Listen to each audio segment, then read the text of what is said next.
c'est la sécurité du continent, la nôtre, qui est en jeu pour l'avenir. Des contacts ont été pris avec un premier groupe d'alliés, à commencer, bien entendu, par notre partenaire essentiel, l'Allemagne. Ils ont répondu favorablement à l'offre de la France. Aujourd'hui, une nouvelle étape de la dissuasion française peut donc se concrétiser. Nous entrons sur le chemin de ce que j'appellerais la dissuasion avancée. Je préfère le dire tout de suite, il n'y aura aucun partage de la décision ultime, ni de sa planification, ni de sa mise en œuvre.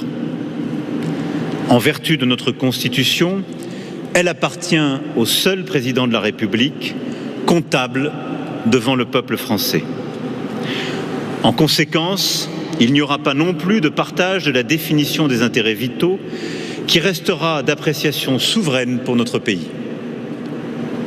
Et pour cette raison, comme dans les autres alliances nucléaires, y compris lorsqu'elles ont des plans et des procédures, il n'y aura pas de garantie au sens strict du terme. Une garantie rigide d'ailleurs serait imprudente. Elle abaisserait le seuil nucléaire et réduirait d'autant l'incertitude de nos adversaires. Avec la dissuasion avancée, notre doctrine conservera ses fondations originelles, son caractère strictement défensif, le refus de la bataille nucléaire, la rupture totale et assumée entre le conventionnel et le nucléaire. Il en va de même pour l'opportunité d'un avertissement nucléaire unique et non renouvelable.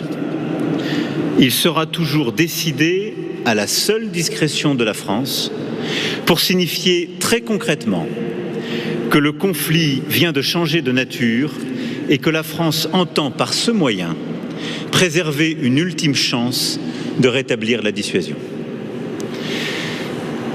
La France assumera donc toujours seule, en intégrant à sa réflexion les intérêts de nos alliés, le franchissement délibéré du seuil nucléaire.